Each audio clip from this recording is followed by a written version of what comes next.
Jordanna Thigpen is a small business owner, an attorney, and a political activist, and we're pleased to have you on the program. Thanks for having me. I was interested and found you through the San Francisco Sentinel and a series of articles you wrote. It seems from doing this program for a while that there seem to be only about 400 people in the city who care about the policies, the politics, City Hall. And you seem to be one of them. You come from a very progressive point of view. Now, how do you see yourself as a progressive rather than, let's say, a member of the Democratic Party or a member of the left? Well, that's a really tough call. I mean, let's just take some people as examples, okay? Dianne Feinstein is a moderate Democrat, right? Some would say she's even more closely aligned with the Republican Party sometimes. I disagree with that. I think a progressive Democrat on the far end of the spectrum is someone like Senator Feingold or the late Senator Wellstone. Senator Wellstone really defined the progressive movement. Senator Feinstein believed that working people should have a shot at a good life. It does not mean that you keep people mired in a difficult situation. It does not mean that you act as a reactionary and you act to the exclusion of others.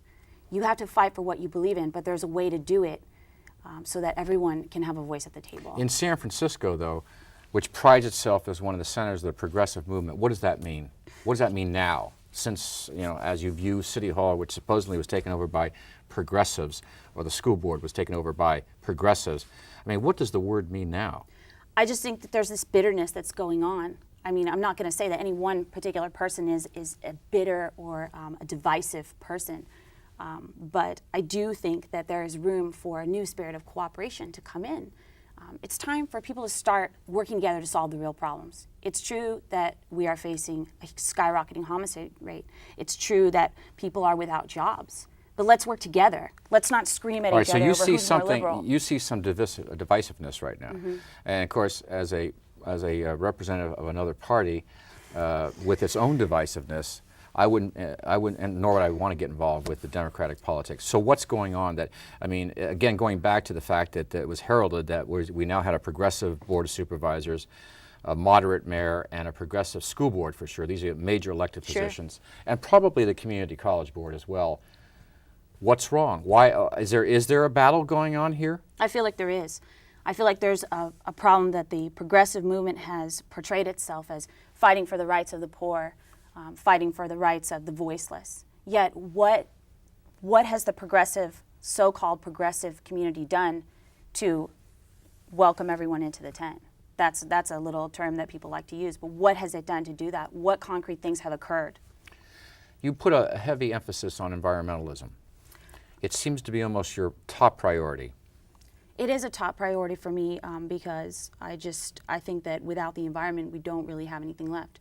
We are fortunate to live in one of the most beautiful communities in the entire country, and we do have good air quality here. But we can do better. We can always do better. The point is that certain people have done things for the environment and have championed environmental movements over time, environmental issues. And I didn't mean to take any pot shots at anybody in my column, anyone in particular. You might have been taking a pot shot at Supervisor Daily. Well, Supervisor Daily has done some good things. He's been effective. I respect Supervisor Daily. I think he has, quote, given a voice to the voiceless, as some would say. Do I think he could be more effective? Absolutely.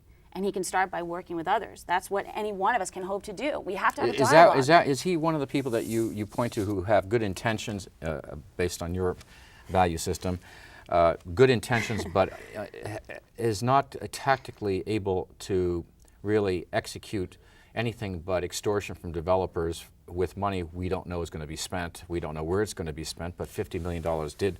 I mean, he served well to be a typical politician. Politicians have been taking money from developers from the beginning of time, so that's not green. You berated him for the fact that he wasn't carrying a green banner as SOMA and the South of Market's being developed. I want to be clear, though, that taking money from developers, that term means, right, well, are you taking campaign contributions or are you actually taking money?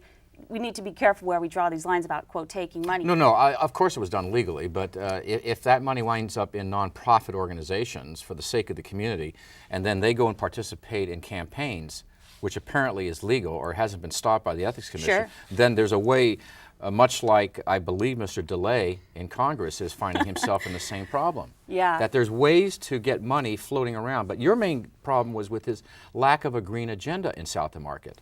That to me is an issue that is board-wide. I don't see any one particular supervisor. I think Supervisors Maxwell and McGoldrick are the two that have done the most for environmental issues. For example, last night the Commission voted to approve an ordinance that Supervisor Maxwell is proposing to make the Green Business Program, instead of just a pilot program, which it has been up until now, a full-fledged program that's part of the city. And what is that? The Green Business Program is a program where small businesses, and large for that matter, can enroll if they meet certain criteria. It was originally developed by ABAG, which is the Association of Bay Area Governments, but San Francisco made a lot of changes to it. They basically increased the standard. So this program has been a pilot program for a long time, but it's a really exciting program. You know, the businesses are actually saving money, and they're saving the environment at the same time. Their employees can get involved. You know, it's just a great Now, I program want all to the way mention around. that you're not just an attorney in a small business, you're also a member of the Small Business Commission. I am. And you are with the Superior Court. I am. I want to set this up because I think it's rare for people. What I see, and I wanted your comment, is the kind of workers that come in the city that are working in biotech or working in gaming, software, and all these other industries seem to be almost only interested in their work and the next restaurant they're going to go to. They don't have any political awareness. In fact, it seems like politics is irrelevant for most people in San Francisco. Why do you care, and why are you going against the mainstream? It would seem like you would be a one who would be also looking at the board as irrelevant. I don't think it's irrelevant. I think politics is an honorable profession to enter into. To me, political activism is really the most direct path to service that a person can undertake. There's plenty of people that are doing great work in nonprofits and great work at their jobs, and just great work totally unrecognized and aren't driven to pursue a particular path, but they might end up helping someone in a village somewhere, in a small village where they may have served overseas. Or any other examples I can think of off the top of my head. So you're an idealist.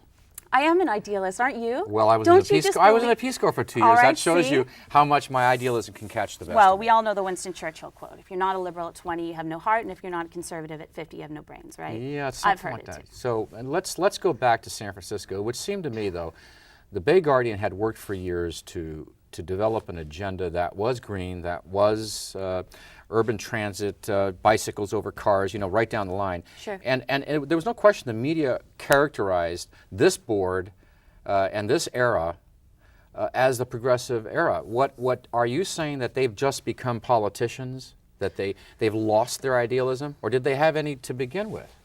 I just think it's increasingly difficult when you have, it's just like, well, we're not seeing it now, obviously, with Bush II in power, but basically you have a situation where you have a mayor that's more moderate to conservative, so-called. Again, I use these terms in quotes because I don't believe for a second that they're applicable. And then you have a board that's split progressive and moderate with a couple of swing votes. So I think it's really hard to get things done. So you That's think it's a what I the standoff problem. right now? I think it can get that way at some points. For example, the healthcare legislation is a perfect issue. That's a perfect issue of where you have divisiveness and everybody's claiming they have the votes on either side to get their way. You know. You're on the Small Business Commission. Do you feel that they're doing enough for small businesses in San Francisco to help them, or do you think they're hurting them? I think we can always I'm do talking more. about the board. Talking about the board. I mean, you can't give people money, give small businesses money. That's what a small business is going to tell you. I need more customers. I need more parking. Parking issues. You go out to any small business. I've done merchant walks all over the city, okay, and parking is the #1 issue. So how do you address it? Could the board have some certain legislation? On the commission, we're actually working on addressing the yellow zones, addressing getting loading permits for people to their customers can actually come out and load without getting a ticket. Let me give you, with a few minutes left, I think this is an area we want to go to because we're going to have some guests on. David Heller from the Merchant Association. Yeah. And a representative from Spur. Great. The perfect example is the Geary Street plan. I mean, what it does, from the merchant's point of view, is eliminate parking, eliminate the customers that come for the sake of an ideology of building high-rise, high-dense population centers along transit lines. And who can argue with that? Except in established neighborhoods. It seems to work very well, for example, with BART. Yeah. What is your view of that whole controversy that's developing? With the legislation concerning downtown? The whole concept of going into established neighborhoods and putting in rapid transit, but then destroying the base, the parking base for the merchants who are already out there. It's very difficult, and you know, it's difficult as a small business owner, and believe me, being a small business owner myself, you have to load things in and out of your store all the time in your office. I mean, you go to Office Max, you pick up a load, you go to Waldex, you pick up a load, you know, then you're coming back and parking. You're not just on the bus. So definitely, you have to take each street, though, on a case by case. You can't just unilaterally say, okay, this is a transit first policy all the time, no cars ever can enter in But this see, now area. there's an example where your green environmentalism, urban environmentalism, conflicts with the realities of small business, and it's interesting to see you going through that process. I agree with you that I have these kind of moral issues come up. It's just like how I'm bitterly opposed to George Bush and the Republican Party, you know? Yeah, well, that's on a national level, but on a local But- level, you can do something about But it. here You're a I small am business fostering a commissioner. spirit of cooperation, and yet I can't even accept it in my own heart on that level. So believe me, I have the conflict myself. On that issue, because I think rapid transit and high-density housing is a decent concept that has worked in Europe and other parts of the world. But here you have, and of course, there's another element in the entire Chinese community out in that area. How do you mesh all that? And it seems like that kind of compromises the kind of thing you're criticizing the board for, making deals. Not that I agree with all their deals, but it seems like that's what democracy is all about. I think democracy is an ever-evolving process. I think we've got the best system, but it can always get better. We just have to keep trying. That is what the heart of this is. What do you do when you have this conflict between two principles in your world, in the world that you cherish, the world of the highest environmental protection as possible, or enhancement, in fact, rapid transit to get, therefore, cars off the road, and yet you're a small businesswoman that can align with the small merchants out there in that particular district, or in Potrero Hill, or the Van Ness Avenue, for that matter. This is where they want to put rapid transit. Sure. So how are you going to resolve that? I mean, I think what's going to happen is you just have to have an open public process and have as many people weigh in as possible. That's what needs to happen. You have a dialogue going, and ultimately, the leaders have to be trusted, and you have to hope you have the appropriate leadership and power. Ultimately, there has to be a compromise. Ultimately, that is what the nature of democracy is, a compromise, majority rule. For example, they could eliminate some bus stops on Geary and maybe achieve some of what they're trying to reach is only 2 minutes. They want to just improve by Muni by 2 minutes.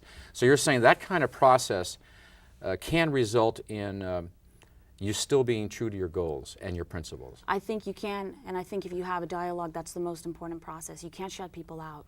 Jordanna Thigpen, thank you for being with us. Thank you. And stay with us. We'll be right back.